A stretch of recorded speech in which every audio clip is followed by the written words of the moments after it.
消息，咱要先带大家来关心的，就是这美国亚利桑那州呢是发生真严重的风背沙的灾情。这土沙是高干啊，一堵壁有几啊公里长，这宽度嘛有几啊百公尺，规座城市呢是安尼砰砰涌，包括在凤凰城在内的区域有超过55000户熄电器，也那机场航班也拢暂停。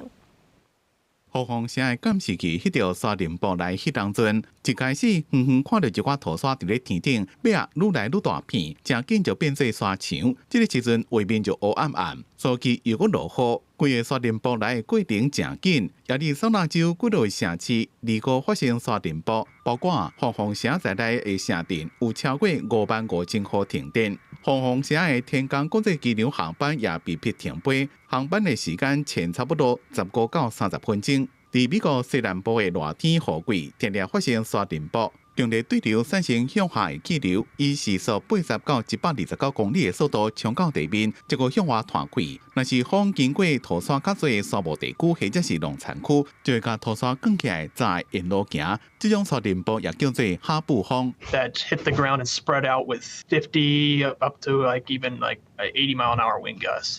And that moves across the ground, picks up all this dust, and then that just continues on.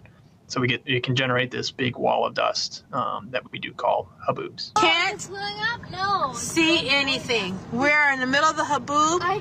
有一位调查咧沙尘暴的驾驶提手举起来翕，头前的物件拢看袂到，就知影沙尘暴的威力。